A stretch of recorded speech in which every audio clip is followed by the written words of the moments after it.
TV, OTT ও YouTube কেন্দ্রিক অভিনয় শিল্পীদের মধ্যে ক্ষোভের দানা ক্রমশ বাড়ছে। তাদের সংগঠন অভিনয় শিল্পী সংঘের সংস্কার তথা বর্তমান কমিটির সদস্যদের পদত্যাগের দাবিতে অর্ধশতাধিক শিল্পী রাজধানীর রবীন্দ্র সরোবরে একত্রিত হন। বিস্তারিত জানবো এবারের সেগমেন্টে। শিল্পীদের প্রতি সাধারণ জনগণের আস্থা ফেরাতে দৃশ্য মাধ্যমের শিল্পী সমাজ এর ব্যানারে 10 সেপ্টেম্বর অনুষ্ঠিত হয় একটি আয়োজন। এই আয়োজনের স্লোগান কথা বলতে চাই, কথা শুনতে চাই। এতে অভিনয় শিল্পীরা সংগঠন সংস্কার নিয়ে নানা মতামত তুলে ধরেন।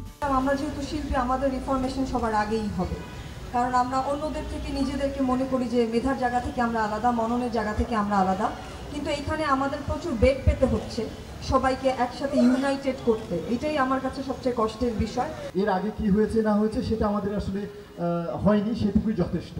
কেন হয়নি, কে করেনি, সেই দোষারোপে আমরা ছিলাম না। আমরা শুধু চাচ্ছিলাম রিফর্ম করতে।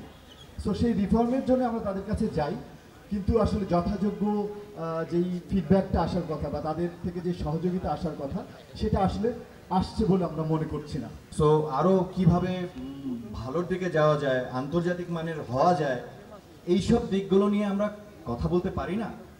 তো এই কথাগুলো বলার জন্য আপনাদের এই পক্ষ ওই পক্ষ নানান রাজনৈতিক ব্যাপার স্যাপারে যাওয়ার কিছু নেই। আমরা একই পরিবার, একই ছাতার নিচে আসতে চাই সবাই।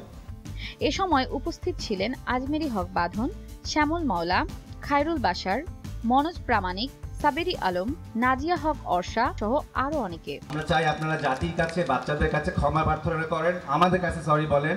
আপনারা যে সিন্ডিকেট গড়ে উঠেছেন একের পর এক এত বছর ধরে, সেটা শেষ হোক। এমন তো না আপনারা সারা জীবন বেঁচে থাকবেন, কেউ থাকবে না, আপনারা থাকবেন না, আমরাও থাকবো না। জায়গাটা ছেড়ে দেন, সম্মানের সহিত ছেড়ে দেন।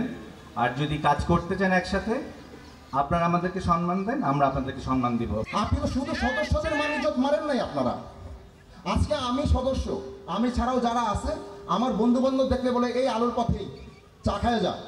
যেমন বোঝা যায় যে আপনারা কখনোই আপনাদের কোনো গোল নাই, আপনারা যেদিকে যাবেন বৃষ্টি সেদিকে ছাতা ধরবেন, এই পন্থায় আছেন। এবং এটা বিশেষ একটা চর্চা, শিল্পী সেবা আমরা সেই চর্চা করি না। এই আন্দোলনের অন্যতম কণ্ঠ আজমেরী হক বাঁধন স্পষ্ট ভাষায় বলেন, 5 আগস্ট একটা স্বৈরাচারী সরকার পতন হয়েছে বটে, কিন্তু তাদের দোসররা রয়ে গেছেন বিভিন্ন জায়গায়, যাদেরকে আমরা আসলে অনুসরণ করতে পারি না।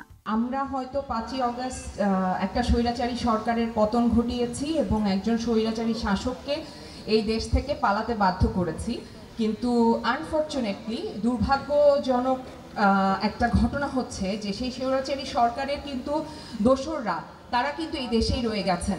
আমরা এই মিডিয়াটাকে যেভাবে দেখতে চাই সেটা দেখাতে তারা ব্যর্থ হয়েছেন।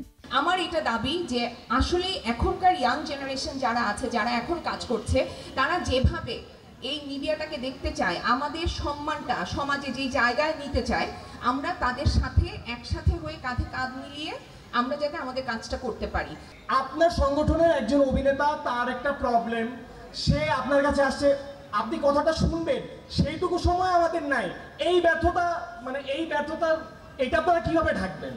এর আগে এই ব্যানারে 7 সেপ্টেম্বর 46 জন শিল্পী একটি জরুরি বৈঠকে বসেন অভিনয় শিল্পী সংঘের সংস্কার করার লক্ষ্যে। তাতে সাড়া দেয়নি সংঘের কর্তারা।